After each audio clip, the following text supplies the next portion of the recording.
আসসালামু আলাইকুম সবাইকে। বাধ্য বিয়ে গল্পের 47 নম্বর পার্ট। তো বেশি কথা না বলে চলুন গল্প শুরু করা যাক।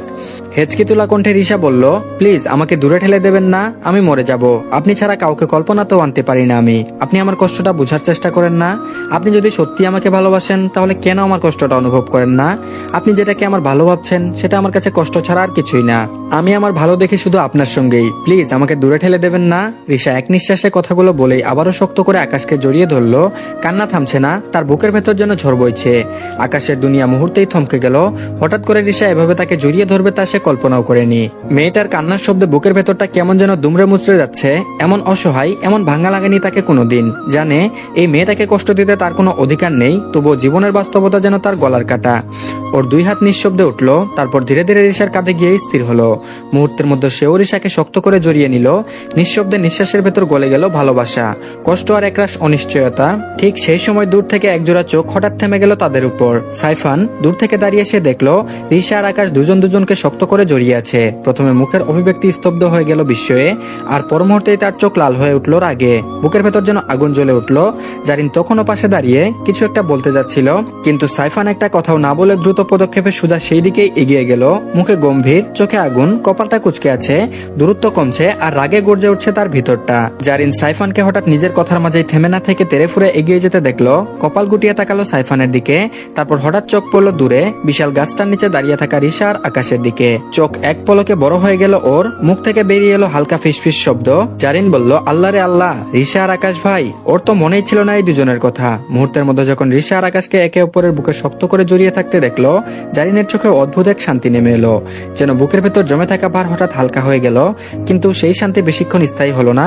পরক্ষণে সাইফানের কথা মনে পড়তেই জারিন দাঁত দিয়ে নিজের জিভ কামড়ে বলল, ইস, এত সুন্দর একটা মুহূর্ত চোখে পড়লো ওই বেয়াদবটার। যেখানে বাঘের ভয় সেখানেই সন্ধ্যা হয়। ওর দৃষ্টি এবার সাইফানের দিকে। ছেলেটার চোখ মুখে আগুনের ছোটা, ঠোঁট শক্ত করে চেপে রেখেছে। জারিন নিচু স্বরে নিজের মনেই বলল, এই বেয়াদবটার মুখ দেখে বুঝছি আজ কোনো না কোনো পেঁচাল হবেই। রিশার বাচন নাই এবার। বলেই দৌড় দিল। সাইফানের পেছন পেছন দৌড়াচ্ছে, কিন্তু ওর লম্বা কদমে তাল মেলানোই যেন অসম্ভব। তবুও জারিন থামলো না। হাঁপাতে হাঁপাতে হাসি মুখে বলল, এই সাইফান ভাই, আপনি সত্যি অনেক কিউট, মাশাআল্লাহ। আমি ভুল ভেবেছিলাম আপনার উপর মেয়েরা ক্রাশ খাবে না, আসলে খাবে, একদম খাবে। বলেই সোজা গিয়ে সাইফানের সামনে দাঁড়িয়ে পড়লো। সাইফান থেমে গিয়ে ওর দিকে কটমট করে তাকালো। চোখে আগুন, গলায় রাগের আগুনে ভেজে ধমক। তারপর বলল, সামনে থেকে সরো বেয়াদব মেয়ে। আগে ওই দুইটার দিকে দেখছি, তারপর তোমাকে দেখবো। ওই পাখনাটা ঠিক কত বড় হয়েছে আজ দেখবো আমি। দুজনের পাখনা কেটে ফেলার ব্যবস্থা করতেই হবে আজ। কথা শেষ করে নিজের এক হাত দিয়ে জারিনকে সরিয়ে দিল। জারিন হুচট খেয়ে পেছনে পড়ে গেল, কিন্তু সাইফান থামলো না। কয়েক কদম এগিয়ে এসে এক ঝটকায় রিশার হাত ধরে টেনে নিল, আর মুহূর্তে জুড়ে এক থাপ্পড় বসিয়ে দিল ওর গালে। রিশা বলল, সাইফান ভাই। রিশা কিছু বুঝে ওঠার আগে দ্বিতীয় থাপ্পড় এসে লাগলো। মুখটা এক পাশে বেঁকে গেল, চোখে ঝাপসা অন্ধকার। ও বুঝে ওঠার আগে তৃতীয়বারের মতো হাত উঠলো, কিন্তু এবার হাতটা মাঝ আকাশেই থেমে গেল। আকাশের শক্ত হাত ধরে ফেলেছে সাইফানের হাত। সাইফান নিজের কাজে বাধা পেয়ে ঘুরে তাকাতেই চোখ পড়লো আকাশের মুখে। রাগে তার চোখ জ্বলে উঠলো, ঠোঁট কেঁপে উঠলো ক্রোধে। এক মুহূর্তে নিজের হাত ছাড়িয়ে নিয়ে আকাশের শার্টের কলার চেপে ধরলো, আর অন্য হাতে এক ঘুষি মেরে দিল সরাসরি মুখে। তারপর বলল, তোকে আমি বন্ধু না ভাই ভেবে কাছে রেখেছিলাম, তাই না? সাইফান গর্জে উঠলো, তারপর বলল, কাজের শেষে তুই এমন জোচ্চুরি করলি, আমাদের বাড়ির মেয়ের দিকেই নজর দিলি, আমার বোনের দিকে হাত বাড়ালি। কথা শেষ না হতে আবারও এক ঘুষি। আকাশের ঠোঁট ফেটে গেল, কিন্তু মুখে কোনো প্রতিবাদ নেই, কেবল নিঃশব্দে এক ফোঁটা হাসি লেগে আছে ওর ঠোঁটের কোণে। জারিন তখন ওদের দিকে তাকিয়ে স্তব্ধ, মুখে হাত, চোখ বিস্ফোরিত। রিশার মুখে থাপ্পড়ের দাগ, কানের পাশটা লাল হয়ে গেছে। মেয়েটা নিঃশব্দে কাঁদছে। জারিন ছুটে গেল ওর দিকে, জড়িয়ে ধরলো শক্ত করে। তারপর বলল, রিশু শোনা, কিছু বলো না। রিশার মাথা ঝাঁঝিয়ে গেছে, কান বেজে চলেছে, চারপাশ যেন ঘুরছে। ঠিক তখন ওই রিশার চোখ পড়লো আবার। আকাশকে এভাবে মারছে সাইফান। ওর ভেতরটা কেঁপে উঠলো। মুহূর্তেই দৌড়ে গিয়ে ওদের মাঝে ঢুকে পড়লো, দু হাত ছড়িয়ে দাঁড়িয়ে পড়লো ওদের মাঝে, মুখে চিৎকার। তারপর বলল, থামো দুজনেই, একদম থামো। শব্দটা কাঁপছে, কিন্তু গলায় ছিল একরাশ দৃঢ়তা। এই এক মুহূর্তে জারিনের চেহারা যেন অন্যরকম হয়ে গেল। ভয়ের মাঝেও চোখে আগুন, কান্না মিশে থাকা কণ্ঠে এক অদ্ভুত শক্তি। আকাশ এবার রিশার দিকে ফিরে তাকালো। চোখে ছিল নীরবতার ক্লান্তি, আর মুখে এক ক্ষুদ্র চোখেও না ধরা হাসি। সেই এটুকু ঢেউ রিশার কাছে কোনো আশার আলো হয়ে ওঠে। কিন্তু আকাশের কণ্ঠ যখন করলো ভারী ঠান্ডা, প্রয়োজনীয় কঠোরতায় রিশার বুকটা কেমন যেন খসে পড়ে। আকাশ বলল, আশা করি এখন তুমি আমার উত্তর পেয়ে গেছো রিশা। যে কারণে আমি তোমাকে দূরে থাকতে বলেছি তার সব উত্তর তুমি পেয়ে গেছো। যদি না বুঝতে পারো সেটা তোমার ব্যর্থতা। বুঝেছো তো? ভালো থেকো। নিজের পরিবারের পছন্দের কোনো একজনকে বেছে নিয়ে ওর সঙ্গে ভালোবেসে জীবন গড়ো। কথাগুলো যেন ধাতব কাটায় কেটে গিয়ে রিশার কণ্ঠে বশ বাঁধে। আকাশ পেছনে ফিরল, তার পা ধীর, নির্বিকার, যেন সে ইতিমধ্যে পৃথিবী থেকে কিছুকাল দূরে সরে আসছে। সে চলে যেতে যেতে আর একবার পিছনে ফিরে কেবল রিশার রিশাকে দেখলো না, ফিরেও তাকালো না, কেবল থামলো, চোখ বন্ধ করলো, নিঃশ্বাস ফেলে আবার অচেনা পলকে চলে গেল। সেই মুহূর্তেই সাইফান রেগে ভরে টেনে রিশাকে নিয়ে সামনে নিয়ে যাচ্ছে। রিশা চিৎকার করে কাঁদছে, পা থেমে নেই, বারবার হেঁচকি কেটে বলছে, আকাশ ভাই তুমি যেও না, আমি তোমাকে ভালোবাসি।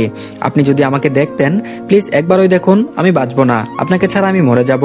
কিন্তু আকাশ তার দিকে না ফিরে না দেখে নির্দিষ্ট দিকে শেষে হাঁটা শুরু করলো। সাইফান আরো শক্ত করে রিশার হাত ধরে নিল, চোখে বিদ্রুপ, কণ্ঠে গর্জন, তারপর বলল, চুপ, আর একটা কথা বললে তোর খবর আছে, চুপচাপ গাড়িতে গিয়ে বসবি, চল বলেই রিশাকে টানতে টানতে গাড়িতে নিয়ে দরজা খুলে ধাক্কা দিয়ে ফেলে দিল। রিশা চিল্লাচ্ছে আর আকাশকে বারবার ডাকছে পিছন থেকে। জারিন রিশাকে এত অসহায় দেখে চোখের পানি চলে এসেছে, চাইলেও কিছু করতে পারছে না। সাইফানের উপর বেজায় রাগ হচ্ছে, বেশি দাদাগিরি দেখাচ্ছে বেয়াদবটা। নিজে একটা মেয়েকে কিস করে বসে তার বেলায় কিছু না, এখন নিজের বোন অন্যজনকে ভালোবাসে, এটা সহ্য হচ্ছে না। শয়তান একটা, এখন বুঝবে না, নিজে যখন কাউকে ভালোবাসবে আর সেই ভালোবাসায় এরকম বাধা আসবে, সেদিন টের পাবে, তার আগে না। এগুলো ভাবতে ভাবতে জারিনও গাড়ির সামনে এসে দাঁড়ালো। সাইফান এবার নিজে গাড়িতে উঠে বসতে গেলে একবার পিছনে ঘুরে জারিনের দিকে তাকালো, তারপর বলল, এভাবে সঙ্গের মতো দাঁড়িয়ে থাকবে নাকি উঠে বসবে? অতিরিক্ত বার বেড়ে গেছো তোমরা, এখন ওই গাড়িতে উঠে বসো। চুরে চেঁচিয়ে একটা ধমক দিল। জারিন সেই ধমকে কেঁপে উঠলো, তারপর সাইফানকে মনে মনে গালি দিতে দিতে গাড়িতে উঠে বসলো। উঠে বসার সঙ্গে সঙ্গে রিশা জারিনের উপর হামলে পড়লো, চাপতে ধরে কান্না শুরু করে দিল। সাইফান ফোন বের করে দলের ছেলেদের জানিয়ে দিল সে চলে যাচ্ছে, তারাও যেন চলে যায়। তারপর নিজের গাড়িতে উঠে বসলো। রিশাকে এভাবে কাঁদতে দেখে একটা দীর্ঘশ্বাস ফেলে বলল, তোকে যদি আরেকবার শব্দ করতে দেখি, আমি কান্না না থামালে সত্যি কথা, আকাশকে আমি মেরে রেখে আসবো। চুপচাপ বসে থাকবি আর আজকের পর থেকে এইসব মাথা থেকে ঝেড়ে ফেলবি। রিশা সাইফানের কথা শুনে মুখে হাত দিয়ে কান্না বন্ধ করার চেষ্টা করলো। জারিন সাইফানের দিকে রাগে চোখে তাকিয়ে মনে মনে গালি দিচ্ছে। কারো ভালোবাসা বাড়ি ভিলেন সাজতে এসেছে, অভিশাপ দিলাম, নিজের ভালোবাসায় ভিলেন হিসেবে অন্য কাউকে পাবে, এখন এর মজা বুঝবে শয়তান লোক। আর এদিকে নাফিসা যখন চোখ মেলে তাকাই, তখন দেখতে পাই চারিদিকে বেশ অনেকক্ষণ আগেই সন্ধ্যা নেমে গেছে। এতক্ষণ সে ঘুমিয়েছিল, ভাবতেই অবাক লাগে। উঠে রুমের ভেতর আসে, এসে ফ্রেশ হয়ে অজু করে নামাজ আদায় করে নেয়। ঠিক তখন ওই ইস্টাপ এসে সন্ধ্যার নাস্তা দিয়ে যায়, সেটা খেয়ে নাফিসা আবার পড়তে বসে। এর মধ্যে অনেকবার সাইমনকে কল করেছে, কিন্তু ওদিক থেকে কোনো সাড়া পায়নি। মানুষটা যে কখন কি করে কিছুই বোঝা যায় না। ওইসব ভাবনা বাদ দিয়ে আবারও বইয়ের পাতায় মুখ গুজে দেয়। যখন গভীর মনোযোগ দিয়ে পড়ছিল, ঠিক সেই সময় দরজা দিয়ে কারো ঢোকার শব্দ হলো। নাফিসা পেছনে ঘুরে তাকিয়ে দেখে সাইমন। তার সাথে খুশিতে মুখ ভরে উঠে সামনে এগিয়ে যায়, কিন্তু সাইমনের চোখে অদ্ভুত এক ঘুর, দৃষ্টিটা ভারী আর গভীর। সে ঢলতে ঢলতে নাফিসার দিকে এগিয়ে আসছে। নাফিসা অবাক হয়ে তাকিয়ে আছে সাইমনের দিকে, ভয় আর বিস্ময় গলা কাঁপতে থাকে। তারপর বলল, আপনি কোথায় ছিলেন সারাদিন? আপনাকে এমন লাগছে কেন? সে এক পা করে পিছাতে থাকে। সাইমন মৃদু হাসে, চোখের কোনো ঘোর আর আকুলতা মেশানো। তারপর বলল, বউ, আমার ছোট্ট বউ, তুমি জানো না তোমাকে কতটা দরকার আমার এখন? সে ধীরে ধীরে আরো কাছে আসে, হাত বাড়ায় নাফিসার দিকে।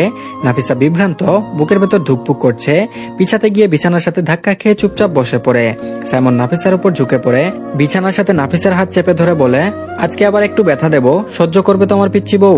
নাফিসা কাপা কণ্ঠে কিছুটা লাজুক, কিছুটা স্বীকারোক্তি দিয়ে শুধু মাথা নাড়ে। সাইমন একটু কাছাকাছি ঝুঁকে আসে, চুলের কেশে হালকা স্পর্শ, নাকের কাছে নরম ঘ্রাণ আর ঠোঁটের এক অদ্ভুত কোমলতা। তারপর বলল, আমার পকেট সাইড সুখ সারা দেবে তো?